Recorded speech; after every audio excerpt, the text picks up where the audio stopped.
항암화학요법의 부작용과 관리 방법.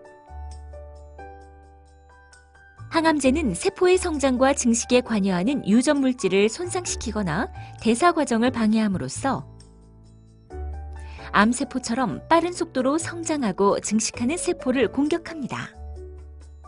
하지만 항암제의 이러한 특징으로 인해 골수의 조혈세포, 머리카락의 모근세포, 구강점막이나 위장관의 상피세포, 생식세포처럼 빠르게 분열하는 세포들은 암세포와 마찬가지로 항암제의 공격을 받아 다양한 부작용이 발생할 수 있습니다.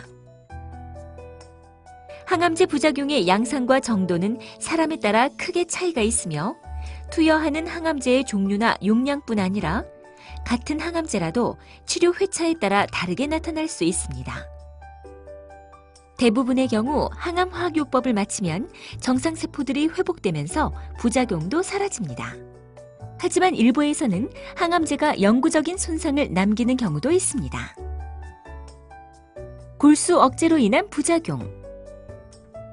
적혈구, 백혈구, 혈소판 등 혈액 속의 세포 성분은 골수 속에 존재하는 조혈세포에서 만들어지는데 항암 치료 과정에서 골수의 조혈세포가 파괴되면 빈혈, 감염, 출혈 등 골수 억제로 인한 부작용들이 나타날 수 있습니다. 빈혈. 적혈구는 전신에 산소를 공급하는 역할을 담당하는데 적혈구가 감소되면 피곤하고 어지러우며 숨이 차는 등의 빈혈 증상이 나타납니다. 그러므로 이러한 증상이 나타날 경우에는 충분한 휴식을 취하고 무리한 운동이나 활동은 피해야 하며 빈혈이 심할 경우 수혈을 받아야 합니다. 감염. 백혈구는 외부에서 침입한 병균으로부터 우리 몸을 방어하는 역할을 담당하는데 골수 억제로 인해 백혈구 수가 감소하면 감염의 위험이 높아집니다. 백혈구 수치는 항암화학요법을 시작한 지 1, 2주 후에 최저로 감소하고 3, 4주 후에 정상으로 회복되므로 이 기간 동안에는 감염을 예방하기 위해 다음 주의사항을 지키도록 하십시오. 사람이 많이 모이는 장소를 피하고 전염성 있는 사람과의 접촉을 피합니다. 손을 자주 씻는 등 개인 위생에 유의합니다. 상처가 나지 않도록 전기 면도기를 사용하시고 종기나 여드름은 짜지 마십시오. 열이나 오한, 기침, 인후통, 피부나 상처의 염증, 소변을 볼 때 통증 등 감염을 의심해야 하는 증상이 나타나면 의사의 진찰을 받도록 합니다. 한편 백혈구 수치가 너무 낮을 경우에는 골수의 조혈 기능을 촉진시키는 약물을 투여하기도 합니다. 출혈. 혈소판은 출혈을 멈추게 하는 지혈작용을 담당하는데 골수 억제로 인해 혈소판 수가 감소하면 출혈이 잘 멈추지 않고 심할 경우 저절로 출혈이 발생할 수도 있습니다. 혈소판이 감소된 경우에는 과격한 활동이나 운동은 피하고 코를 후비지 말며 양치질은 부드러운 칫솔을 사용하는 것이 좋습니다. 그리고 혈소판 수치가 심하게 감소된 경우에는 혈소판을 수혈하기도 합니다. 오심, 구토. 대부분의 항암제는 구토를 관할하는 뇌 부위를 자극하거나 위장관에 영향을 주기 때문에 상당수 환자에서 오심과 구토를 일으킵니다. 오심과 구토는 항암제를 투여하고 1시간 후부터 나타나기 시작해서 길게는 항암제 투여 1주 후까지도 나타날 수 있습니다. 이러한 증상의 상당 부분은 약물을 투여하여 경감시킬 수 있으므로 오심과 구토가 나타나면 의료진과 상의하시기 바랍니다. 탈모. 항암제의 종류나 개인에 따라 차이가 있지만 환자의 상당수는 머리카락이 가늘어지거나 빠지는 탈모 증상을 경험합니다.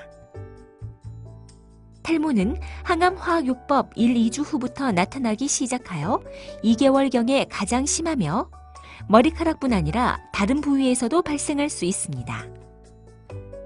손상된 모발은 치료가 끝나고 1, 2개월 후부터 다시 자라나지만 색깔이나 머릿결의 변화가 발생할 수 있습니다. 참고로 탈모가 나타나기 시작한 이후에 가발이나 모자를 맞추러 가는 것은 상당한 스트레스가 될 수 있으므로 가발이나 모자가 필요하신 분들은 항암 치료 전에 미리 준비해 두시는 것이 좋습니다. 피부. 항암 치료 과정에서 피부의 변색이나 건조함, 가려움증, 여드름 등이 생길 수 있습니다. 피부가 건조해지고 가려울 경우 뜨거운 물에서 장시간 목욕하는 것을 피하시고 보습 로션이나 크림을 바르십시오. 여드름은 감염의 위험이 있으므로 짜지 마시고 피부를 청결히 하고 피부에 자극이 적은 비누를 사용하십시오. 혈관 및 주위 조직 손상. 항암제에 따라서는 정맥혈관이 자극되어 통증이 발생하거나 염증에 의해 혈관이 딱딱해지고 피부가 검게 변할 수 있으며 일부 항암제는 혈관 밖으로 새어나올 경우 주위 조직에 심각한 손상을 일으키기도 합니다. 이때의 증상으로는 주사 부위가 타는 느낌, 가려운 느낌, 피부가 붉게 변하는 홍반 등이 나타날 수 있는데 이러한 경우에는 반드시 간호사나 의사에게 알려서 주사 부위를 확인받으셔야 합니다. 그리고 이러한 문제점을 피하기 위해 필요한 경우에는 케모포트나 히크만 카테터 등 특수한 도관을 삽입하여 약물을 투여하기도 합니다. 점막염. 항암제에 의해 구강점막이 손상되면 입안이 헐고 통증을 느낄 수 있는데 이러한 경우에는 병원을 방문, 진찰과 치료를 받으시기 바랍니다. 점막염은 항암 치료를 시작한 후 1주 정도에 나타날 수 있으며 2, 3주가 경과하면 서서히 회복됩니다. 점막염을 예방하기 위해서는 평소 생리식염수를 이용하여 입안을 자주 헹구어 감염을 예방하고 자극성 있는 음식을 피하는 것이 좋습니다. 설사와 변비. 소화관의 점막이 손상되면 설사가 발생할 수 있으며 증상이 심한 경우 탈수를 막기 위해 수액 주사가 필요할 수도 있습니다. 한편 항암제나 마약성 진통제, 식사량이나 수분 섭취 감소, 활동 부족 등에 의해 변비가 발생할 수 있는데 이처럼 변비나 설사가 지속되면 의료진에게 알려야 하며 처방 없이 변비약을 복용하거나 관장을 시행해서는 안 됩니다. 신경계 부작용. 일부 항암제는 중추신경계에 영향을 미쳐서 두통, 오심, 구토, 착란, 우울증, 발작 등 다양한 신경계 증상을 일으킬 수 있고 뇌신경에 영향을 미쳐서 시각, 후각, 청각에 영향을 줄 수 있으며 말초신경병증을 일으켜 손끝이나 발끝에 저린 감각이나 무감각, 통증 등이 느껴질 수 있습니다. 이러한 신경계 부작용은 치료가 끝난 후 회복되는 경우가 많지만 환자에 따라서는 회복이 더디거나 장기간 지속되기도 합니다. 한편 신경계 부작용이 심한 약을 사용하는 경우에는 운전이나 위험한 기계장치를 다루는 일을 하지 마시고 너무 높거나 낮은 온도의 환경이나 수영 등의 운동은 피하는 것이 좋습니다. 생식기계 부작용. 항암제의 종류와 환자의 연령에 따라 차이가 있지만 항암화학요법은 남녀 모두에게 일시적 또는 영구적 불임을 일으킬 수 있으므로 임신을 원한다면 항암화학요법 치료 전에 미리 의사와 상의해야 합니다. 남성의 경우에는 치료를 마친 후에 생식 기능이 회복되기도 합니다. 여성의 경우에는 환자의 나이, 항암제의 종류, 용량, 치료 기간에 따라 생리 주기가 불규칙해지거나 생리가 완전히 멈출 수도 있고 호르몬 변화로 인해 질점막의 염증이 증가할 수 있습니다. 한편 항암화학요법 시 발생하는 피로, 오심, 구토, 점막염, 근육통 등의 부작용과 우울감, 스트레스 등으로 인해 성적 욕구가 감소할 수 있습니다. 남성의 경우에는 발기가 일어나거나 유지되는데 어려움이 따르거나 성감대가 둔화될 수 있으며 그로 인해 사정을 하거나 오르가즘을 경험하기 어려울 수 있습니다.